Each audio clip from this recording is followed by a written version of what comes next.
Olá, vamos para mais uma aula desta feita. Vamos para um tema: a cura do filho do oficial. É o segundo milagre que Jesus Cristo opera.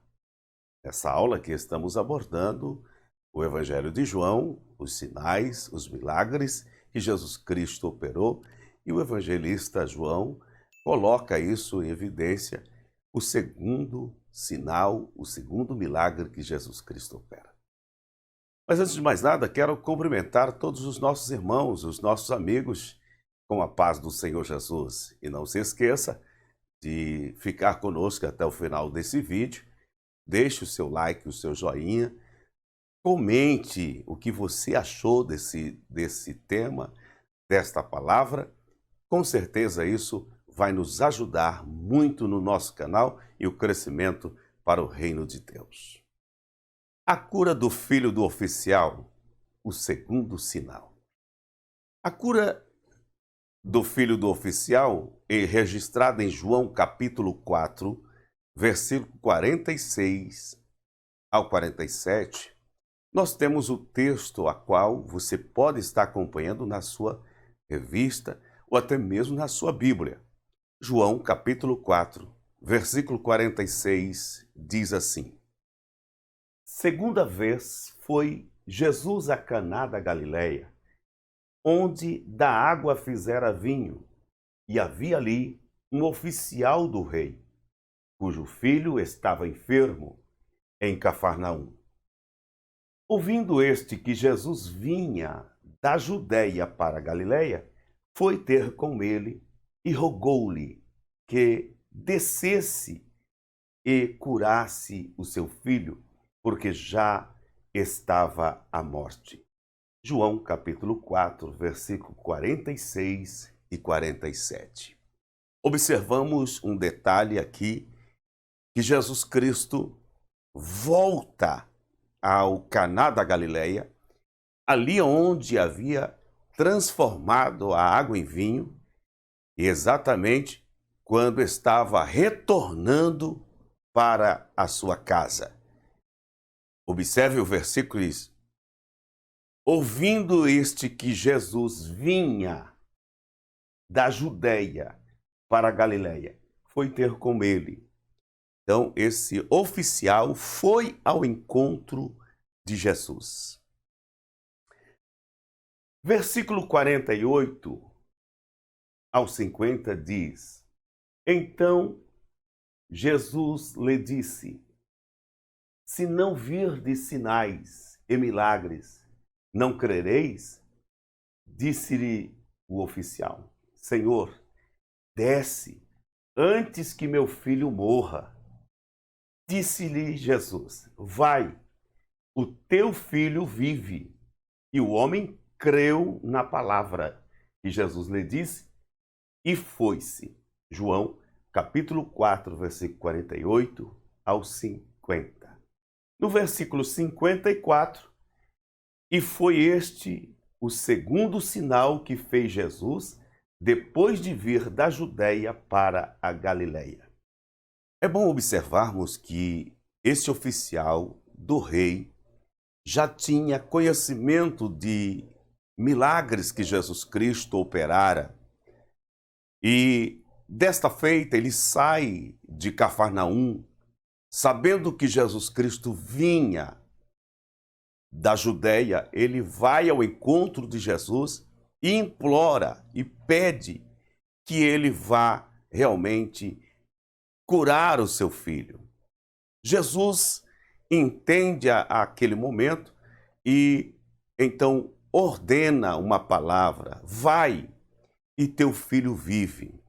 E o homem creu na palavra, está dito, e o homem creu na palavra que Jesus Cristo havia liberado, e ele foi para sua casa.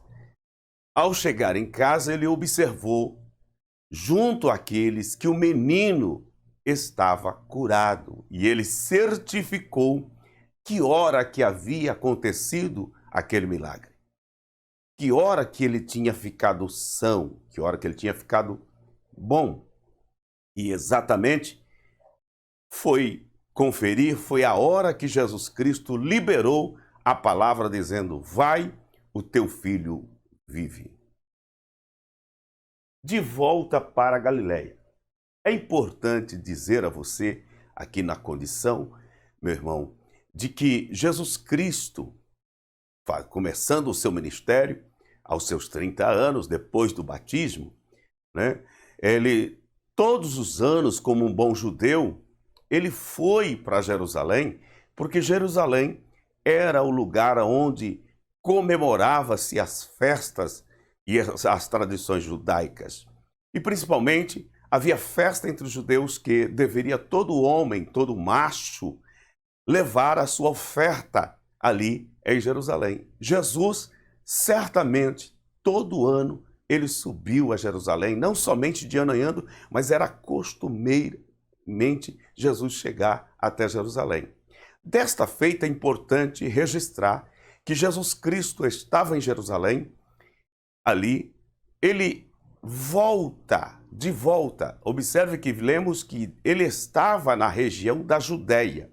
Judéia é exatamente essa área do mapa que você vê, aonde está Jerusalém. Judéia, Belém, Jerusalém. Nós temos aqui essa área que os irmãos podem observar no mapa, a Judéia. Encontramos de que nessa viagem que Jesus Cristo vai de volta para Cafarnaum, ele passa por Samaria, tá? Então nós precisamos observar alguns detalhes para enriquecer aí você que está estudando, que você que está observando. É bom termos esses detalhes. Nós temos logo que o primeiro milagre que foi registrado, o que em Caná da Galileia, como já temos uma aula neste canal, que é a transformação da água em vinho, hoje nós estamos falando do segundo sinal. Então a transformação da água para o vinho, ou da água para o vinho, nós temos Jesus operando o primeiro sinal. O segundo sinal que nós estamos falando no capítulo 4. Mas observamos que Jesus já tivemos um diálogo com Nicodemos. Esse diálogo também, nós tivemos a purificação do templo. Então observe aqui, purificação do templo, capítulo 2, versículo 13 e 25.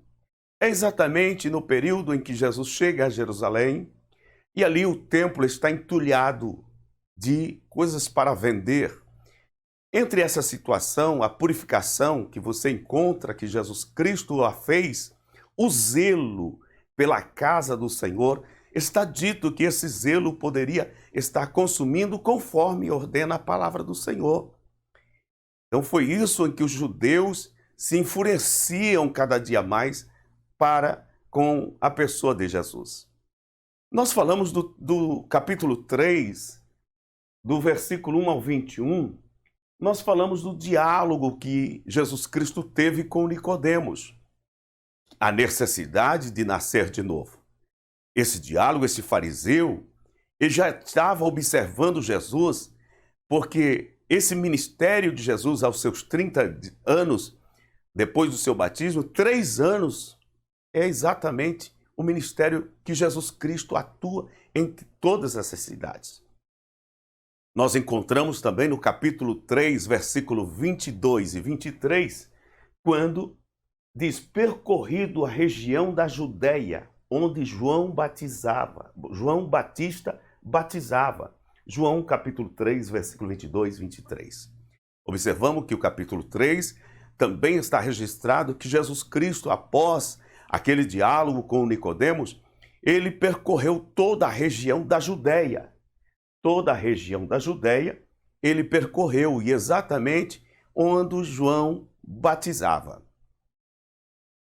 A importância de você ligar esses assuntos está exatamente na condição da sua volta para a Galileia. Necessário passar por Samaria. Encontramos no capítulo 4, versículo 3 e 4, dizendo: deixou a Judéia, retirando-se outra vez para a Galileia, e era-lhe necessário passar por Samaria. Observamos esse detalhe da necessidade que Jesus tem em colocar na sua rota, no seu itinerário, a volta para a Galileia. Ele então disse: vou passar por Samaria, porque ali era o caminho muitas vezes que os judeus não queriam passar por Samaria. Eles davam volta e talvez pela margem do Jordão e não passavam por Samaria. Quando Jesus coloca dizendo aos discípulos que ele faria questão de passar por Samaria. Qual era a visão que Jesus Cristo tinha de Samaria? Jesus sempre quis ganhar, conquistar almas, pessoas para o seu reino. E nós encontramos no diálogo agora em Samaria, quando ele chega àquela cidade de Samaria. E Samaria, como diz, representa os desafios. Jesus estava querendo vencer os desafios, porque os samaritanos e judeus tinham dentro de si uma certa rivalidade. Havia barreiras que deveriam ser quebradas, barreiras racial, barreiras que se levantavam entre o povo samaritano, entre judeus e samaritanos. Observe que o texto diz isso. E Jesus vai quebrar essas barreiras. E ele chega exatamente ali uma cidade chamada Sicar.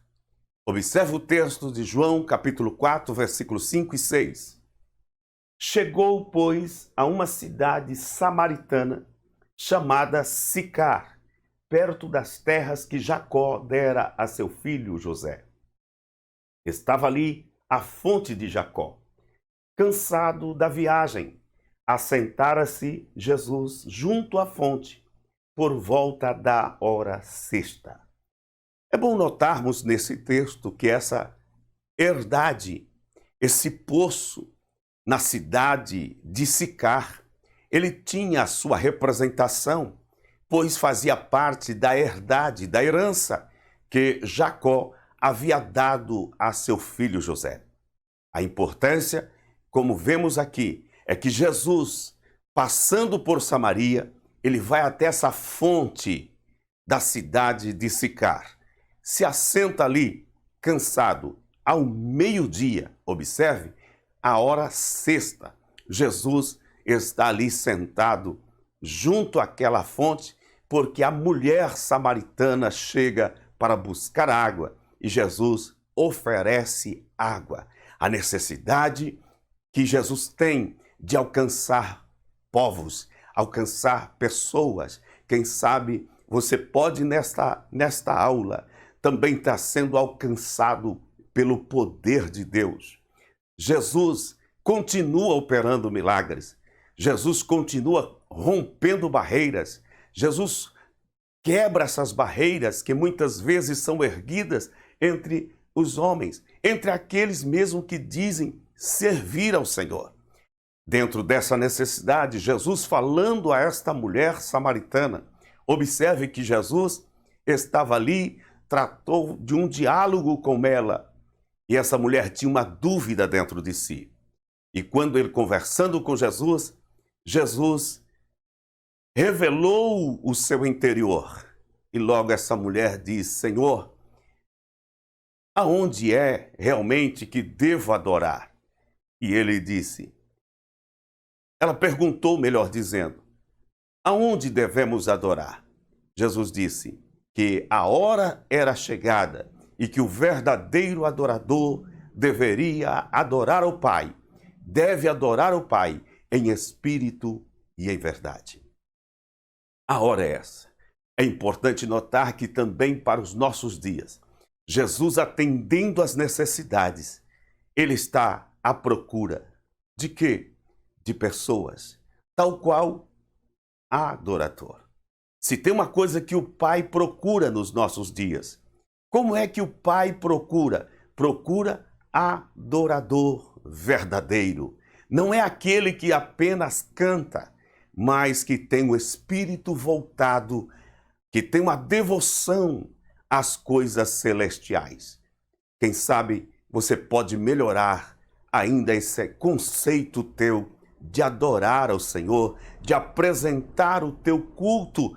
Deus conhece a sua necessidade, conhece também o teu coração, assim como conhecia o coração daquela mulher. Muitos poderiam não entender, todavia, Jesus compreendeu e ela passou a ser a maior missionária dentro de Samaria. Jesus foi morar em Cafarnaum. Eu quero observar aqui, deixando claro, porque ele voltou aqui da Judéia para Galiléia. Mateus capítulo 4, versículo 13 e 16, diz o texto: E, deixando Nazaré, foi morar em Cafarnaum, situado à beira-mar, nos confins de Zebulum e Naphtali, para que se cumprisse o que fora dito por intermédio do profeta Isaías: terra de Zebulum, terra de Naphtali, caminho do mar, além do Jordão, Galiléia dos gentios. O povo que jazia em trevas viu grande luz, e aos que viviam na região e sombra da morte, resplandeceu a luz. Resplandeceu-lhes a luz. Mateus capítulo 4, versículo 13 e 16. Daí você pode notar por que é que Jesus Cristo voltava para a Galiléia. Da Judéia, ele voltou, desceu para sua casa, porque ele já estava residindo certamente em Cafarnaum. E ali também para que se cumprisse, conforme o profeta Isaías havia profetizado. Daí a importância de você observar a região geográfica. Às vezes, dito do mar, é que era um grande lago chamado Lago de Genezaré, Mar da Galileia. Na verdade, não era um mar, era um grande lago. Mas, considerando, Jesus foi morar numa cidade importante, Cafarnaum. A confiança em Jesus. Observamos que a confiança em Jesus é que traz em nossa alma, em nossa vida, a grande diferença. Encontramos que a palavra de Deus respaldando de que aquele que confia no Senhor é como um monte de Sião que não se abala, mas permanece para sempre. A fé é uma virtude essencial para o cristão. Em um mundo de tanta incredulidade, precisamos viver em devoção a Deus para que a nossa confiança nele cresça e com ela vençamos o mundo. 1 João, encontramos um texto para respaldar esse pensamento no capítulo 5, versículo 4. E observamos que a fé, a que faz acontecer milagre dentro de nós, é importante confiarmos no Senhor. A fé do oficial pode-se afirmar que não pertencia ao clero judaico e que não era um judeu devoto. A fé daquele oficial que havia saído de Cafarnaum para buscar refúgio em Jesus, porque o seu filho estava à morte, esse oficial não fazia parte também da elite do clero judaico. Mas ele estava crendo. Observamos que a fé, assim como a mulher samaritana, vemos também Jesus atendendo a necessidade daquele oficial que creu na palavra. O texto que lemos diz: e o oficial creu quando o Senhor Jesus disse: vai, o teu filho vive. A confiança em Jesus. Observe, o oficial ouviu que Jesus vinha da Judéia para a Galiléia e foi ter com ele. Então, observamos que o oficial, quando soube que Jesus Cristo vinha da Judéia para a Galiléia, vindo para a região da Galiléia, esse oficial não perdeu tempo, foi ao encontro de Jesus. Isso porque a sua fé estava crendo que Jesus Cristo podia dar saúde e restaurar a saúde do seu filho. Hebreus capítulo 13, versículo 8 diz: Jesus Cristo, ontem e hoje, é o mesmo e o será para sempre. Hebreus 13 e 8. Também Hebreus capítulo 11, versículo 1. Ora, a fé é a certeza de coisas que se esperam, a convicção de fatos que se não veem. Hebreus capítulo 11, versículo 1. Encontramos a fé que temos na palavra do Senhor, naquilo que é liberado pelo Senhor. É muito importante você crer na palavra e a sua fé passa, então, a ganhar uma proporção de crescimento. A fé é o firme fundamento das coisas que esperam. Fé, convicção e atitude. Observamos em João capítulo 4, versículo 50, que diz: o oficial creu e foi. Creu na palavra que Jesus lhe disse e foi-se. O importante, o milagre aconteceu porque o oficial creu na palavra. Na continuação, encontramos o texto em versículo 52. Então, indagou deles a que hora seu filho se sentira melhor. Informaram: ontem, a hora 7ª, a febre o deixou. Com isso, reconheceu o pai ser aquela precisamente a hora em que Jesus lhe dissera: teu filho vive. E creu, e ele e toda a sua casa. A fé que o oficial teve, a convicção que ele teve, mas também a sua atitude. É muito importante observarmos esses detalhes. Assim como Hebreus capítulo 11 diz que a fé é o firme fundamento das coisas que se esperam, nós encontramos o capítulo 11 como os heróis, vários heróis da fé registrados, porque creram e aconteceu grandes milagres na sua vida. Creia. Os heróis da fé. A fé não é incerteza ou dúvida, mas uma virtude espiritual que gera prontidão de espírito e nos leva a agir de acordo com a vontade de Deus. Versículo 13 do escritor aos Hebreus, do capítulo 11. Pela fé, entendemos que foi o universo formado pela palavra de Deus, de maneira que o visível veio a existir das coisas que não aparecem. Hebreus capítulo 11, versículo 3. Quanto é importante usarmos a nossa fé para glorificar o Senhor. A fé honra a Deus. A fé traz louvores nessa terra quando você age pela fé. Assim como Deus honra a sua fé.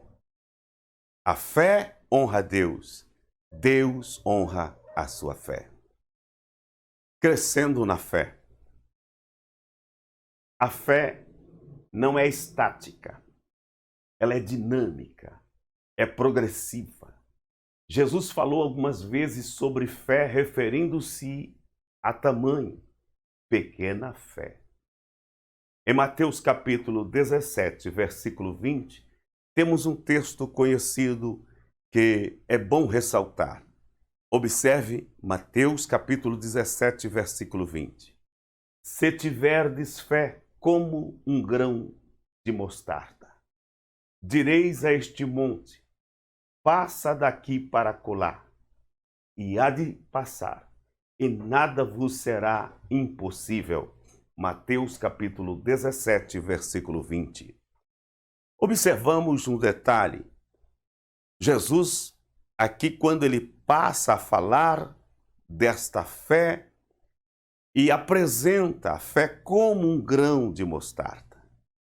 É bom notarmos que a Bíblia não diz que a fé é do tamanho do grão, ou a Bíblia diz como um grão de mostarda, como uma figura. Então, nem mais e nem menos, como um grão de mostarda. O que é que Jesus Cristo quer dizer? O grão, por ser uma semente tão pequena, mas essa semente pequena tem um poder assim como uma grande. Assim como a maior semente tem o poder de germinar, também a semente do grão de mostarda também tem o poder de germinar. Tanto a semente do grão de mostarda, que é pequena, assim como a maior semente, o poder germinativo é o mesmo. É o que Jesus Cristo quer referir. Não importa se a tua fé seja como um grão de mostarda, é necessário que ela esteja em ação. Ela vai produzir, ela terá o poder germinar, de gerar um grande milagre, que é este dia, essa fé que você está tendo na palavra, gere em você um grande milagre, porque nada vos será impossível. Creia, porque o Senhor Jesus é o mesmo. Quero crer que tenho te ajudado a compreender um pouco mais da palavra de Deus e agradecer a sua preciosa atenção. Se você tem chegado até agora assistindo esse vídeo conosco, com certeza, gostando desse vídeo, deixe o seu like e nos ajude a levarmos mais distante a palavra do Senhor. Quero prometer voltar em nosso próximo contato, assim se Deus nos permitir. Até lá, na paz do Senhor.